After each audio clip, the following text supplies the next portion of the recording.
Hello guys, मेरा नाम है रितेश और मैं आप लोगों के लिए लेकर आता हूँ बहुत अच्छी अच्छी जानकारियाँ जो आपके डेली लाइफ में भी काम आती हैं और स्कूल लाइफ में तो आती ही हैं। यहाँ पर मैं आप लोगों को वो चीज़ें सिखाता हूँ जो आपके बच्चों को स्कूल में भी हेल्प करती हैं, प्लस आपकी भी नॉलेज बढ़ाती हैं और इसके साथ ही यूपीएससी, एसएससी और रेलवे जैसे बहुत सारे कंपटीशन एग्ज़ाम में ये सब चीज़ें आपके काम आती हैं। तो उसी कड़ी में आज मैं आप लोगों के लिए लाया हूँ कि जानिए क्या है आपका ब्लड ग्रुप। यहाँ पे हम बाइलिंगुअल इन चीज़ों को पढ़ते हैं ताकि हिंदी में समझने वाले और इंग्लिश में समझने वाले दोनों को ये चीज़ बहुत आसानी से समझ में आ जाए। तो चलिए स्टार्ट करते हैं हमारा आज का वीडियो। जानिए क्या है आपका ब्लड ग्रुप। तो चलिए शुरू करते हैं हमारा आज का topic, know your blood group. ठीक है, ब्लड ग्रुप को समझने से पहले हम लोग समझेंगे कि ब्लड क्या चीज़ है। ठीक है, तो इसको शुरू करने से पहले आप सभी लोग जल्दी से चैनल को शेयर, सब्सक्राइब और लाइक ज़रूर करें, क्योंकि हम लोग इतनी मेहनत से आप लोगों के लिए सब चीज़ें लेकर आते हैं, तो आप लोगों का एक शेयर और सब्सक्राइब करना तो बनता है। तो please like, share and subscribe. तो हम लोग ये समझ रहे हैं सबसे पहले कि व्हाट इज़ ब्लड। तो देखो, blood is a liquid connective tissue, या हिंदी में हम इसको कहें तो तरल संयोजी ऊतक होता है। अब आप लोग कहेंगे बोले ये कौन सी विज्ञान की भाषा और शुरू कर दी आपने, हम लोगों को तो नॉर्मली समझ में नहीं आता ब्लड, तो इतनी सब बातें क्यों। तो चलो मैं आपको सामान्य भाषा में अपनी शुद्ध हिंदी में और जनरल जो बातें होती है ना, उन सब में आपको समझाता हूँ कि तरल संयोजी ऊतक या फिर लिक्विड कनेक्टिव टिश्यू का मतलब क्या होता है। देखो, कनेक्टिव का मतलब हमारे को समझ में आ रहा है, दो चीज़ों को कनेक्ट करने वाला। ठीक है, और लिक्विड का तो हम जानते हैं, लिक्विड मतलब लिक्विड होता है। टिश्यू क्या चीज़ होती है, दो चीज़ों को कनेक्ट, जब हमारी बॉडी होती है उसके अंदर कुछ टिश्यूज़ होते हैं जो एक दूसरे को, जैसे हमारी ये वाली बोन है यहाँ की और यहाँ की बोन है, इन दोनों को कोई ना कोई टिश्यू से कनेक्ट किया हुआ है। तो ब्लड भी एक तरीके का कनेक्टिव टिश्यू है जो हमारे एक पार्ट को दूसरे पार्ट से कनेक्ट किए हुए है। यानी हमारे अगर ब्रेन से हम लोगों को कोई इंस्ट्रक्शन देना है तो वो सारी चीज़ें ब्लड में होते हुए जाएंगी, तो वो कनेक्ट कर रही है एक चीज़ को दूसरी चीज़ से। हमने फूड लिया माउथ के थ्रू और वो पहुंचा कहाँ है, हमारी पूरी बॉडी में, उसको पूरी बॉडी तक कनेक्ट कौन कर रहा है, हमारा ब्लड। तो blood is a liquid connective tissue. तो आप लोगों को सामान्य भाषा में ये बात बहुत अच्छे समझ में आ गई होगी। दूसरा देखो, blood is a buffer solution. Buffer solution यानी कि बफर विलियन का मतलब क्या होता है, ये भी हमको थोड़ा सा पता हो। देखो, ये चीज़ें थोड़ी थोड़ी अगर हमारे को इसकी जानकारी है तो हम लोग बहुत सारी चीज़ों को जान सकते हैं और इन फ्यूचर हमारे सामने जो आने वाली परेशानियाँ, देखो हम में से कई लोग, आप में से कई लोग ऐसे होंगे जिनको कई बार ब्लड बैंक जाना पड़ा होगा, ब्लड की रिक्वायरमेंट हुई होगी, पूछा होगा उन्होंने आपका ब्लड ग्रुप क्या है, पहले ब्लड ग्रुप चेक कराएं फिर जाके ब्लड लें। तो वो सारी चीज़ें हम लोगों को पता होती, अगर हम लोगों को ब्लड के बारे में जानकारी है, बेसिक नॉलेज है, तो वो काम हमारे लिए बहुत आसान हो जाता है कि हम लोग समझ सकते हैं कि वो किन चीज़ों के बारे में बात कर रहे हैं और हम उस काम को जल्दी से जल्दी कर सकते हैं। ठीक है, बफर सॉल्यूशन का मतलब क्या होता है, देखो मैं आपको बहुत ईजी भाषा में ये भी बात समझाता हूँ कि देखो, एक होता है, कोई चीज़ होती है एसिडिक जिसको हम अम्लीय कहते हैं, और कोई होती है बेसिक यानी जिसको हम क्षारीय कहते हैं, और कुछ चीज़ें होती है जो उदासीन होती है। तो बफर सॉल्यूशन ऐसा सॉल्यूशन होता है जिसके अंदर अगर हम एसिड डालें या बेस डालें तब भी उसकी जो पीएच होती है, यानी उसकी अम्लीयता या क्षारीयता में, एसिडिटी या बेसिसिटी के अंदर कोई चेंजेस नहीं आते हैं। ऐसे सॉल्यूशन को हम लोग क्या कहते हैं, बफर सॉल्यूशन। और हमारे ब्लड की जो पीएच होती है वो कैसे, कितनी होती है, 7.4। तो जो बच्चे पढ़ाई कर रहे हैं उन लोगों को तो पता है कि 7 तक की जो पीएच होती है वो होती है न्यूट्रल, 7 से ऊपर बेसिक होता है और 7 से नीचे एसिडिक मीडियम होता है। तो ब्लड की पीएच 7.4 है, इसका मतलब हमारा ब्लड कैसा है, बेसिक उसका नेचर है, यानी कि क्षारीय उसकी प्रकृति है। यहाँ तक की बात समझ में आ गई। अब हम लोग जानना क्या चाहते हैं कि what is blood group, what is your blood group. तो ब्लड ग्रुप को जानने से पहले हम लोगों ने ये भी समझ लिया कि ब्लड क्या चीज़ है। अब हम आगे बढ़ते हैं कि ब्लड के अंदर हम लोग और एंटर करें तो हम लोगों को पता चलेगा ब्लड केवल ब्लड नहीं है, ब्लड में हमारे पास मोस्टली दो चीज़ें होती हैं। आप लोगों ने कई बार, जो लोग आप लोगों में से ब्लड बैंक गए हैं या जिसने ब्लड डोनेट करा है उसने ज़रूर सुना होगा कि प्लाज्मा डोनेशन भी होता है, आरबीसीज, डब्ल्यूबीसीज, ये सारी चीज़ें आप लोगों ने ज़रूर से सुनी होगी। तो उसी चीज़ को आज मैं आप लोगों को बहुत अच्छे से समझाने जा रहा हूँ। ठीक है, तो देखो क्या होता है कि ब्लड के दो पार्ट होते हैं। एक पार्ट होता है प्लाज्मा जो उसका लिक्विड पार्ट है, और एक पार्ट होता है उसका ब्लड सेल्स, कार्पसेल्स भी इसको कहते हैं अपन लोग, रक्त कणिकाएं। ठीक है, तो यहाँ पर क्या होता है, इसमें मैंने बोला लिक्विड और कनेक्टिव, तरल और संयोजी। तो लिक्विड पार्ट ये रहा देखो, और कनेक्टिव करने का काम इनके अंदर जो चीज़ें वो करवाती हैं। तो अब प्लाज्मा देखो, हमारे पूरे ब्लड में 55% पार्ट किसका होता है, प्लाज्मा का। और जो हमारे जो WBC RBC लोग ये नाम हमने सुने हैं, इसका पार्ट कितना होता है, 45%। क्लियर हो गया। तो ज़्यादा पार्ट किसका है, प्लाज्मा का। कम नहीं है, लेकिन फिर भी उसकी कंपैरिजन में अगर हम देखें तो इसका पार्ट कम है। अब प्लाज्मा में ना देखो, अगेन प्लाज्मा में भी दो चीज़ें होती हैं। अब क्यों हमको कहा जाता है कि हम लोगों को दिन भर अच्छी क्वांटिटी में पानी पीना चाहिए, अपने आप को हाइड्रेट रखना चाहिए। क्यों? क्योंकि अगर हमारी बॉडी में सही क्वांटिटी में पानी होगा तो ये सारी चीज़ें देखो कैसे मेंटेन होती हैं। इसके अंदर मेन पार्ट क्या होता है, वाटर, समझ में आया। और दूसरा पार्ट होता है प्रोटीन, पता है ना हमारे को। पहला पार्ट क्या होता है, बड़ा पानी, और दूसरा है प्रोटीन। अब आप लोगों को समझ में आया होगा कि क्यों हमारे बड़े बूढ़े और सभी समझदार जितने भी जानकार लोग हैं वो हमको कहते हैं कि दिन भर हमारे को 8 से 10 गिलास पानी दिन भर में पीना बहुत ज़रूरी है। क्यों? क्योंकि हमारे ब्लड में सबसे ज़्यादा पार्ट प्लाज्मा का, और प्लाज्मा में सबसे ज़्यादा पार्ट कितना, 90% पार्ट किसका है, वाटर का। और सिर्फ 10% पार्ट किसका है, प्रोटीन का। क्लियर हुई कुछ बात? समझ में आया आप लोगों को कि हम आज तक किन चीज़ों पे ध्यान नहीं देते हैं और ये सब क्यों हमको कहा जाता है। 90% पार्ट जो है ना प्लाज्मा में सिर्फ और सिर्फ वाटर है। अब हम आते हैं हमारे ब्लड कॉर्पस्कल्स या ब्लड सेल्स की तरफ। तो देखो यहाँ पर भी हमारे पास में आप लोगों ने ज़रूर नाम सुना होगा RBC, क्लियर है। दूसरा नाम WBC, ये तो अभी बहुत प्रचलन में है। जब से हम लोगों ने कोरोना को जाना है तब से WBC आप लोगों ने बहुत सुना होगा, क्योंकि कोरोना की जो जांच होती है ना, आप लोगों ने अगर RT-PCR टेस्ट का नाम सुना है सब लोगों ने, RT-PCR टेस्ट। तो RT-PCR टेस्ट जो कोरोना का होता है उसके अंदर WBC जो होता है ना, उसकी नंबर्स ऑफ WBC या उसकी क्वांटिटी का ही पता लगा के बताते हैं कि इस व्यक्ति को कोरोना है या नहीं है, ठीक है। और तीसरी चीज़ होती है हमारे पास प्लेटलेट्स,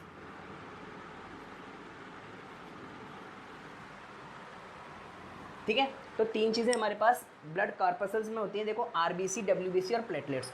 और इसमें भी RBCs के अंदर भी देखो 95% पार्ट, मतलब प्लेटलेट्स इसमें है। ब्लड सेल्स के अंदर 95% पार्ट किसका होता है, RBCs का। RBC रेड कलर की होती हैं, इसीलिए हमारे ब्लड का कलर कैसा होता है, रेड होता है। ये एक जानकारी आपको और मिली होगी कि ब्लड का कलर रेड ही क्यों होता है, क्योंकि RBC जो है ना वो ब्लड सेल्स के अंदर 95% पार्ट इसका है। और वाटर का पार्ट देखो प्लाज्मा में 90% है, यानी ये तो लिक्विड पार्ट हुआ, ये सॉलिड पार्ट हुआ हमारे ब्लड का। तो यहाँ पर भी लिक्विड पार्ट में 90% वाटर है और सॉलिड पार्ट के अंदर 95% RBCs हैं। तो जब इन दोनों की क्वांटिटी ज़्यादा होगी तो हमारे ब्लड का कलर कैसा होगा, इसका कलर के जैसा, रेड ब्लड कॉर्पस्कल्स के जैसा। इसलिए हमारे ब्लड का कलर कैसा होता है, रेड होता है। यहाँ तक की बात क्लियरली समझ में आई होगी। WBC का काम होता है देखो हमारे लिए इम्यूनिटी जनरेट करवाने का। हमारी इम्यूनिटी के लिए कौन रेस्पॉन्सिबल है, WBC। और प्लेटलेट्स जो हमारे ब्लड का, आप लोगों ने सुना है क्लॉट बनता है, जब हमारे खून आ जाता है, लग जाती है, तो जो क्लॉट्स बनते हैं वो उसका काम कौन करवाता है, प्लेटलेट्स, ठीक है। तो ये हमारे क्या काम आता है, ब्लड का क्लॉटिंग करने के, या हिंदी में अपन समझे तो थक्का जो जमता है ना उसको जमाने का काम कौन करवाता है, प्लेटलेट्स। क्लियर हुई यहाँ तक की बात? तो देखो अब ये जो हमारे पास में बेसिक जो बातें हैं ब्लड की वो हमने समझ ली है। अब हम आगे समझने जा रहे हैं कि ब्लड ग्रुप अब होता क्या है। अगर आपको यहाँ तक की चीज़ समझ में आ गई है तभी आपको समझ में आएगा कि हमारा ब्लड ग्रुप क्या चीज़ है। तो चलो अब हम लोग पहुँचते हैं हमारे ब्लड ग्रुप के ऊपर। तो अभी अभी आप लोगों ने समझा कि प्लाज्मा क्या था और RBC क्या था। प्लाज्मा वो वाली चीज़ें जब हम प्लेटलेट्स जो RBC, WBC और जो हमारे प्लेटलेट्स हैं उनको ब्लड में से हटा दें तो जो बचता है वो प्लाज्मा होता है। और अगर हमारी पूरे ब्लड में से हम लोग RBCs को हटा दें तो जो पार्ट बचेगा ना वो सीरम होता है, ठीक है। तो आप लोगों ने कई बार देखा होगा जो ब्लड टेस्ट करवाते हैं तो वो लोग बोलते हैं हम लोग सीरम टेस्ट करते हैं। तो सीरम टेस्ट करने का मतलब होता है उसमें से RBCs को हटा के फिर बाकी बचे हुए ब्लड का टेस्ट किया जाता है। तो देखो प्लाज्मा और RBC हम लोगों ने समझ लिया क्या चीज़ होती है। अब क्या होता है कि प्लाज्मा के ऊपर कुछ ग्लाइकोप्रोटीन्स होते हैं और RBCs के ऊपर भी कुछ ग्लाइकोप्रोटीन्स होते हैं। क्या नाम होता है उनका, अगर अपन सामान्य भाषा में समझे तो कुछ प्रोटीन के पार्टिकल्स होते हैं, प्रोटीन के कण होते हैं, तो उन चीज़ों को मैं लिख देता हूँ ग्लाइकोप्रोटीन, या मैं सीधा सीधा लिख देता हूँ प्रोटीन, ठीक है। और इसके ऊपर भी एक टाइप का प्रोटीन होता है। तो देखो जो जो प्रोटीन आरबीसी पे मिलता है ना, वो उसको कहते हैं अपन एंटीजन, और जो प्रोटीन प्लाज्मा पे मिलता है उसको हम लोग कहते हैं एंटीबॉडी। ये एंटीबॉडी नाम आप लोगों ने ना बहुत सुना होगा अभी कोरोना टाइम पे कि एंटीबॉडी जनरेट हो गई, उसकी एंटीबॉडी बन रही है। तो प्लाज्मा के अंदर जो प्रोटीन, नंबर ऑफ प्रोटीन्स जब बढ़ जाते हैं तो वो एंटीबॉडी हो जाती है, और आरबीसी के अंदर जब प्रोटीन होते हैं तो उसको हम लोग क्या कहते हैं, एंटीजन कहते हैं। तो अब हमारे जो ब्लड ग्रुप है उसको निर्धारित करने के लिए, ब्लड ग्रुप बताने के लिए सबसे ज़्यादा जिम्मेदार कौन होता है, आरबीसी के ऊपर जो प्रेजेंट प्रोटीन है, ग्लाइकोप्रोटीन है, उसको हम एंटीजन कहते हैं। तो यही एंटीजन हमारे ब्लड ग्रुप को बनाने के लिए जिम्मेदार है। कैसे, इसको समझते हैं। देखो आरबीसी क्या होता है, आप लोगों ने सबने बाटी तो सबने खाई होगी, खाई नहीं तो देखी तो होगी ही। तो जो बाटी होती है अगर हम उसको गोल माने, अब उसको बीच में से दबा दें, बहुत सारा दबा दें, और वो इस तरीके से फैल जाए, तो इस तरीके की हमारी आरबीसी होती हैं। मैं उसका शेप बना के आपको समझाने की कोशिश करता हूँ। देखो कि इस तरीके का शेप होता है, जो बीच में से प्रेस कर दिया उसको नीचे और ऊपर से, तो इस तरीके का शेप हमारी आरबीसीज़ का होता है। तो जब आरबीसीज़ के ऊपर क्या होते हैं कि कुछ प्रोटीन के पार्टिकल होते हैं, उनके बेस पे जो हमारी आरबीसी होती है ना, वो डिटरमिन करती है कि हमारा ब्लड ग्रुप क्या होगा। देखो ये मैं कहता हूँ कि ये है मेरे पास में एक इस तरीके का प्रोटीन, दूसरा मैं कहता हूँ देखो एक प्रोटीन है इस तरीके का, ये एक अलग तरीके का प्रोटीन है, ये एक अलग तरीके का प्रोटीन है। देखो अभी आपको बहुत इजीली बहुत अच्छी चीज़ समझ में आने वाली है, जो आप लोगों को कहीं पे भी पैसा खर्च करके भी समझ में शायद मुश्किल से आए, वो आपको यहाँ पर आज बहुत इजीली समझ में आने वाली है। आप अगर ध्यान से और गौर से देख रहे हैं, देखो इस वीडियो को अगर आपको पूरा देखेंगे ना, तब तो इस सब कुछ समझ में आएगा। और अगर बीच में से देखना चाहते हैं तो आप इसको अभी छोड़ के चले जाएं, क्योंकि कुछ भी समझ में आएगा नहीं। आपने यहाँ तक का भी अपना टाइम ख़राब कर दिया। तो इससे अच्छा है कि आप लोग इसको पूरा देखें और चीज़ को बहुत गहराई से और अच्छे से समझ लें, ठीक है। तो देखो मैंने 4 चीज़ें बनाई हैं। आपको पता है ब्लड ग्रुप भी अपने 4 टाइप के होते हैं, 4 टाइप्स ऑफ ब्लड ग्रुप्स। तो यहाँ पर देखो इसको मैंने नाम दिया है एंटीजन ए। क्या नाम दिया है इसको, एंटीजन ए। जो ब्लैंक जो सर्कल है ना, ये टाइप का प्रोटीन जिसको मैं कह रहा हूँ। और देखो यहाँ पर कौन सा हो गया, एंटीजन बी। मैं एंटी लिख के छोड़ दूंगा अब आप लोगों को, ये वाला जो होता है ना, ये एंटीजन बी हो गया।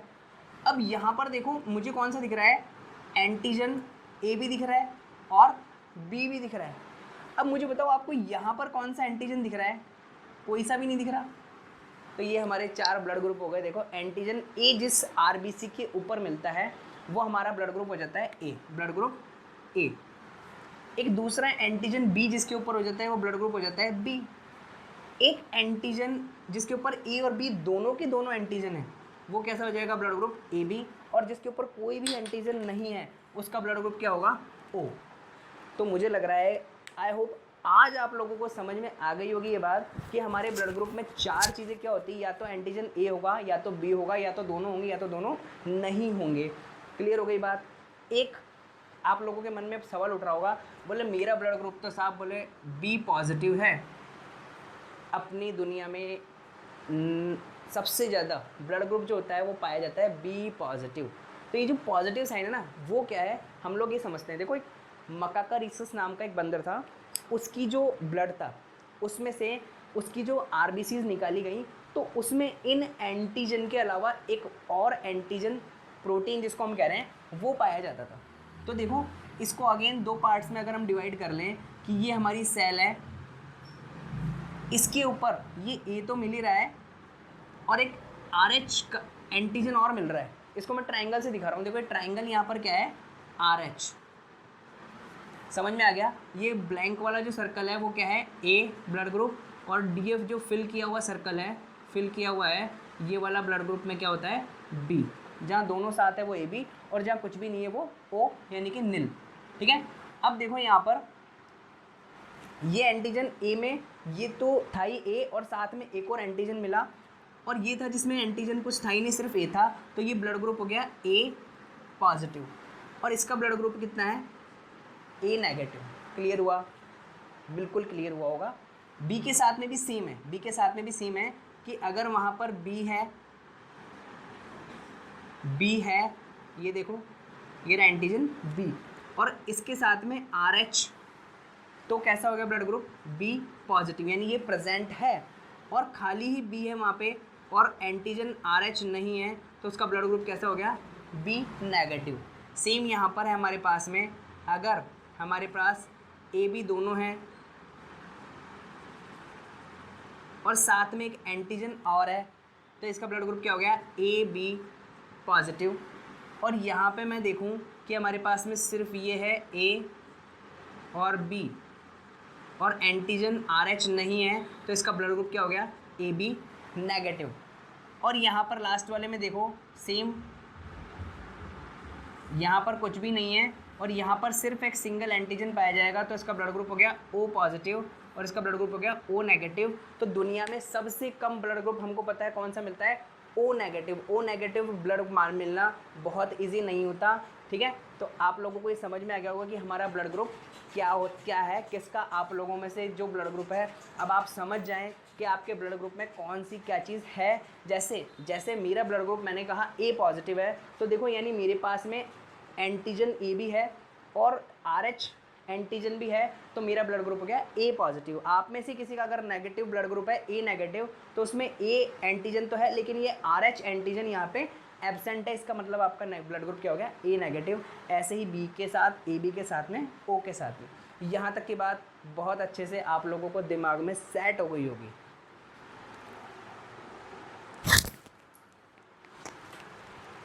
तो गाइज़ आई होप आप लोगों को बहुत अच्छे से ये चीज़ समझ में आ रही होगी।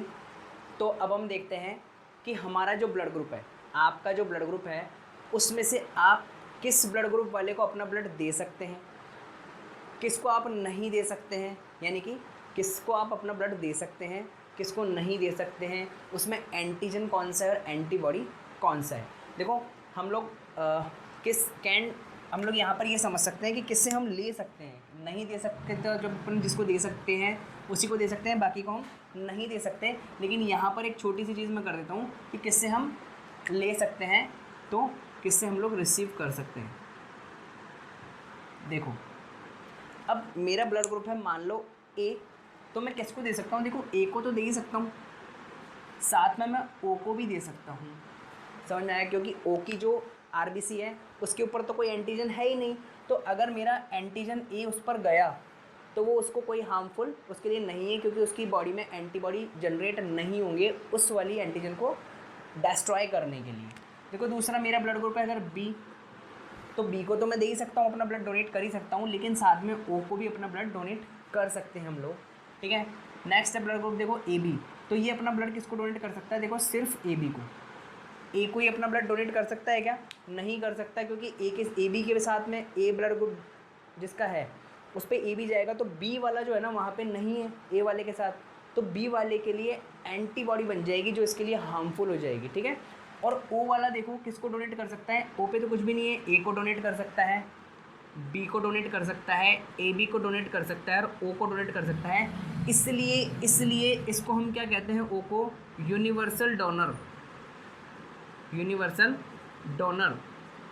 सबको देते हैं। ये लोग बहुत बड़े दानी होते हैं, ये लोग बड़े दिल वाले होते हैं। कौन, ब्लड ग्रुप जिनका ओ है, ठीक है।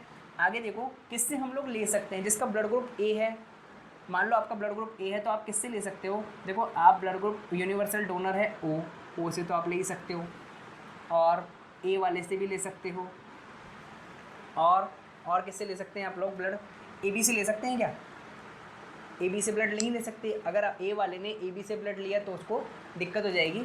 ऐसे ही हम लोग देखें अगर हम बी की बात करें तो देखो यहाँ पर जो एंटीजन, देखो यहाँ पे ही बताता हूँ कि एंटीजन क्या होता है। एंटीजन तो हमको पता है ए है यहाँ पर, और एंटीबॉडी इसके पास कौन सा होता है, बी होता है। अभी ये चीज़ समझोगे तो आपको ये भी इजीली समझ में आ जाएगी। देखो इसके पास अगर एंटीजन बी है तो इसका एंटीबॉडी ए होता है, लेकिन ये कि इसके आरबीसी के अंदर क्या है, ए नाम का प्रोटीन है, तो जो प्लाज्मा है उसमें बी नाम का प्रोटीन होगा। ये बैलेंस रखते हैं एक दूसरे को। इसके आरबीसी के अंदर बी नाम का प्रोटीन है तो इसके प्लाज्मा में ए नाम का प्रोटीन होगा। इसके आरबीसी में देखो ए एंड बी दोनों प्रोटीन है आरबीसी के ऊपर, ए बी है और बी भी हमने देखा था डायग्राम के अंदर आरबीसी में। तो यहाँ पर इसके पास में क्या है, एंटीबॉडी कोई सा भी नहीं है। नहीं यहाँ पर देखिए, यहाँ पर कोई एंटीजन था ही नहीं, हमने देखा था आरबीसी के ऊपर कुछ भी नहीं था। तो एंटीबॉडी यहाँ पर कौन सा है, ए एंड बी। अब देखो यहाँ पर इसके पास एंटीबॉडी कौन सा है, बी है।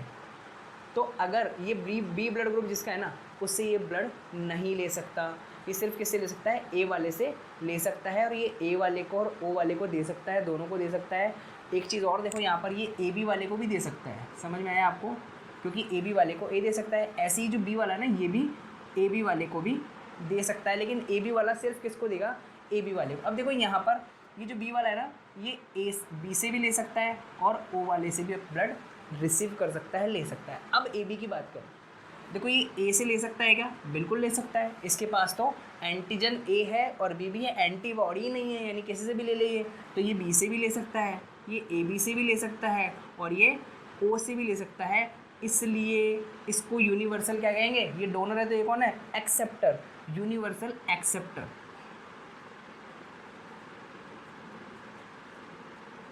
तो अगर आप में से किसी का ब्लड ग्रुप ए बी है तो आप लोगों को घबराने की ज़रूरत नहीं है, दुनिया में किसी का भी ब्लड आप ले सकते हैं, ठीक है, क्लियर हो गई बात। और सबसे ज़्यादा डरने की ज़रूरत किसको है, ओ को, क्योंकि ये ना तो ए से ले सकता, ना तो बी से ले सकता, ना तो ए बी से ले सकता, सिर्फ किससे ले सकता है, ये ओ वाले ब्लड ग्रुप जिसका होगा उसी से ये ले सकता है। ये बात आप लोगों को बहुत अच्छे से समझ में आई होगी। अभी एक चीज़ और छोटी सी बाकी है जिसको आप लोग ने सोचा होगा कि यार अभी हमने वो तो बात करनी है, अगर ए पॉजिटिव है कि नेगेटिव है, बी भी पॉजिटिव नेगेटिव सब देखा था। तो देखो अगर किसी का ब्लड ग्रुप पॉजिटिव है तो वो पॉजिटिव वाले को डोनेट कर सकता है, यानी पॉजिटिव वाले से ले भी सकता है। अगर किसी का ब्लड ग्रुप नेगेटिव है तो वो नेगेटिव वाले को डोनेट कर सकता है। किसी का ब्लड ग्रुप नेगेटिव है तो पॉजिटिव वाले को भी डोनेट कर सकता है। लेकिन अगर किसी का ब्लड ग्रुप पॉजिटिव है तो वो नेगेटिव वाले को डोनेट नहीं कर सकता। क्लियर हो गई बात। तो ये बात देख लो, अब आप लोगों को समझ में आ गया होगा कि आप लोगों का ब्लड ग्रुप क्या चीज़ होती है, कैसे ब्लड ग्रुप डिसाइड होता है, किससे वो ब्लड ले सकते हैं, किसको वो अपना ब्लड दे सकते हैं, उसमें क्या एंटीजन होता है, क्या एंटीबॉडी होती है, ठीक है। तो ये आई होप कि ये वीडियो आप लोगों के लिए बहुत ज़्यादा नॉलेजेबल रहा होगा और आप सभी लोगों के ये बहुत सारी जगहों पे काम आएगा। तो मेरी आपसे रिक्वेस्ट है कि अगर आपको वीडियो अच्छा लगा हो तो प्लीज़ लाइक, शेयर और सब्सक्राइब करें। अपने सभी दोस्तों के साथ ये वीडियो शेयर करें और लोगों को बताएं। जानकारी और जो नॉलेज मैं आप लोगों के लिए लेकर आता हूँ, इसको ज़्यादा से ज़्यादा लोगों तक फैलाएं, ठीक है। आज का वीडियो यहीं तक, नेक्स्ट वीडियो में कुछ और नई जानकारी आप लोगों के लिए लाएंगे। Thank you, bye bye.